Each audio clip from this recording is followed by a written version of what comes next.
Oi meninas, então vamos fazer o seguinte, eu não estou conseguindo enviar tudo uma vez para vocês, então eu estou fazendo agora da outra aula, tá? Então para depois eu vou mandar separadamente, mas eu vou passar esse link para vocês de tudo, tá bom? Então vamos lá. Eu vou falar agora sobre o casamento, celibato e poligamia, né? Então aqui vamos ver o seguinte, o casamento, ou seja, a união permanente de dois seres é contrária à lei natural? É um progresso na marcha da humanidade, tá? Então esse casamento é uma lei, né, na realidade civil, tá?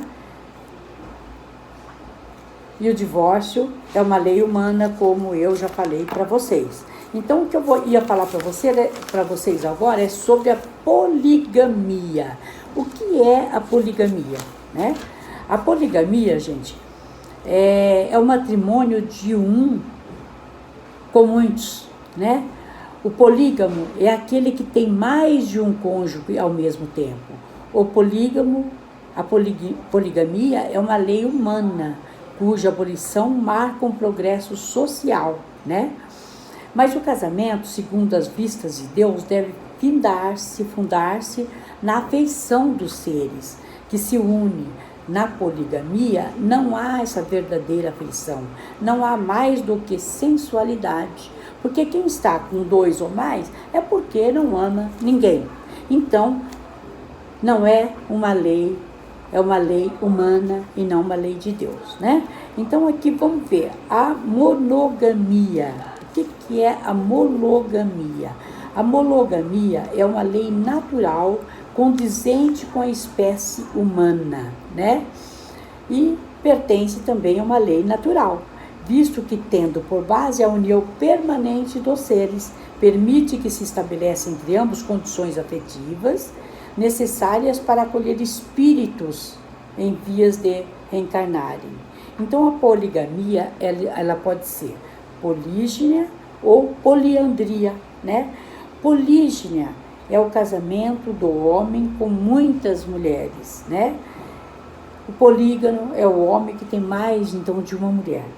A poliandria é o casamento da mulher com diversos homens, né? Enfim, é a mulher que tem mais de um marido e não o homem ao mesmo tempo, né?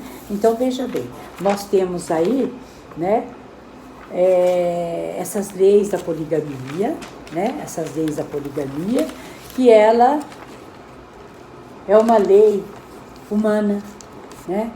Em certos povos e costumes não há afeição, né? Então só existe o sexo. Como existe muitos países aí que existe o polígamo, que tem mais de uma mulher, né? A monogamia, que é uma lei natural também, que é a base da união permanente dos seres. Então a polígnia, que é o casamento do homem com muitas mulheres. E a poliandria é o casamento da mulher com vários homens. Enfim, é a mulher que tem mais de um marido, né? Então a poligamia é o matrimônio de um com muitos, é uma lei humana, né? Então o casamento às vistas de Deus deve fundamentar-se na lei dos seres que se unem, né? E a poligamia não há verdadeira afeição, não há mais do que sensualidade. Depois que eu dou conta que eu já vou trouxe. Tá. Então, vamos ver lá. Agora, depois que nós falamos isso daí, nós vamos fazer a parte C, que é a indissolubilidade do casamento, que é o divórcio, né? Então, os fariseus na época viviam fazendo indagações capciosas a Jesus, com o intuito de fazê-lo cair em contradição com as leis promulgadas por Moisés. Então nós estamos falando da parte evangélica, né?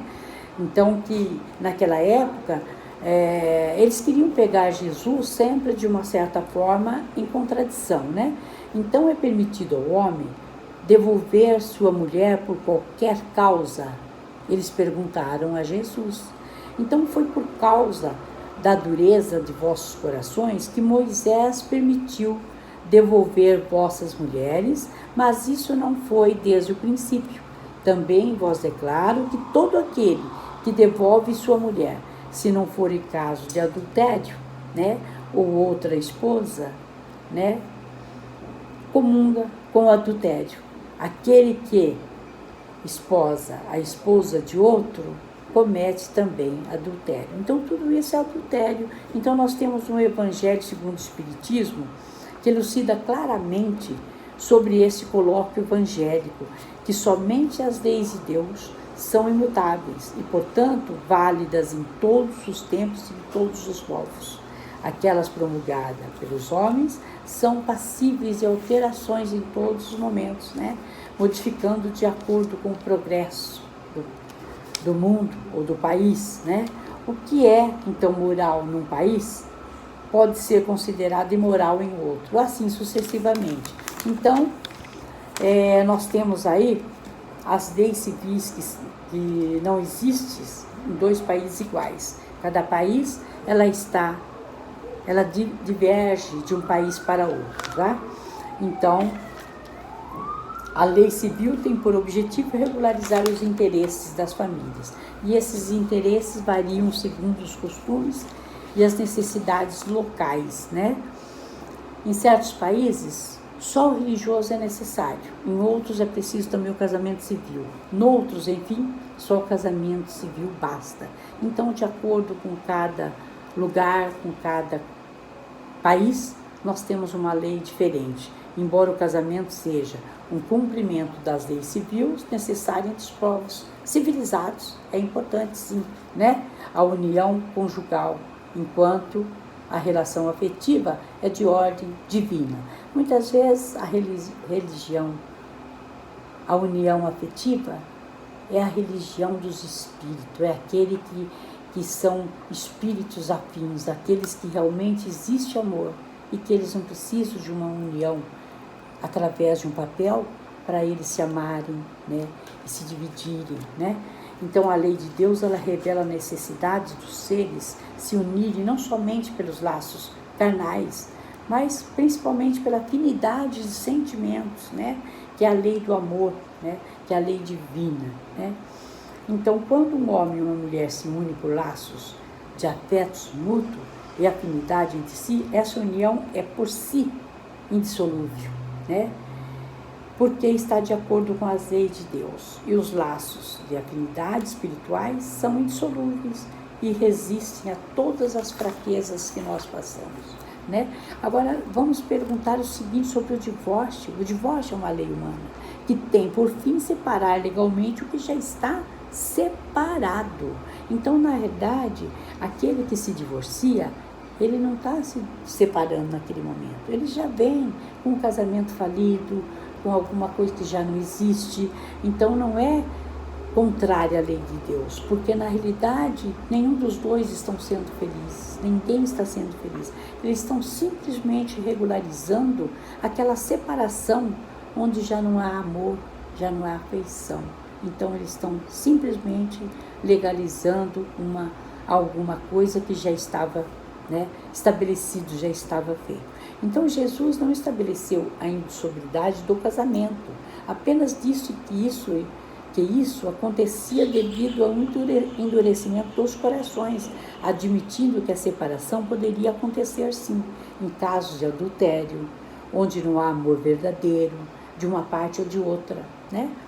Então, o que Jesus quis considerar adultério, tanto o homem quanto a mulher, que era repudiada, né, com referência às leis de Moisés, foi para fazer o homem sentir as consequências, né? E o seu ato originava, pois de adultério o homem também era possível, né? Então, o homem também era adúltero, não era só a mulher que deveria ser apedrejada, como dizia lá no Evangelho, na época de Moisés, né? De ser enquadrado nas leis severas, regentes da época. Então, o adultério serve não só para a mulher, como serve para o homem, que naquela época não existia, porque somente a mulher era adúltera e não o homem. Então, isso significa que desde os tempos de Moisés, não tendo, né, mútua afeição no casamento, a separação podia sim se tornar necessária. Então, muitas vezes, essa separação é necessária. Então, a doutrina espírita, ela é bastante clara quando, né, quanto à seriedade do vínculo matrimonial com a união do casal. Ela assume compromissos sérios, né, de reajuste próprios e particularmente com respeito aos filhos, né? Então, uma separação representa uma transferência de compromissos e obrigações, né? Então, de débitos, muitas vezes, né, agravados. Então, isso é uma coisa que nós nunca, principalmente com os nossos filhos, nós nunca vamos separar dos nossos filhos. Não existe desquite, não existe divórcio para os filhos, mas sim daquela pessoa, daquele cônjuge que nós temos, né? Nesse caso, o divórcio é um mal menor. É a lei dos homens que separa o que já foi separado. Agora, quanto aos familiares, quanto a uma família, os filhos, ele não se desfaz nunca. Então, aquele amor fraternal, aquele amor que nós temos por aquela pessoa, por aqueles filhos, por aquelas pessoas que convivem conosco, isso não existe separação, né? Só existe uma separação, na realidade, de sexo, que é aquele companheiro que nós temos, que muitas vezes já não temos amor sexualmente falando. Então, né, o importante seria, ao invés de divorciarmos, né, nós deveríamos ser honestos com as pessoas, né? Nunca, por exemplo, enganar ninguém, mas sermos honestos com aquela pessoa e chegar ao ponto de falar alguma coisa. Olha, hoje não está dando, o que vamos fazer? Então, gente, o que eu tenho para falar para vocês é isso. Nós falamos sobre o divórcio, poligamia, né? Sobre insolubridade do casamento, do divórcio, da poligamia, do celibato, então falamos sobre tudo isso. Quanto a tudo isso que nós falamos hoje, vocês vão procurarem nos seus livros, que vocês vão ter tudo para falar. E agora o que eu vou falar para vocês, eu vou passar uma foto para vocês da primeira aula e vou passar uma foto das questões que eu gostaria que vocês então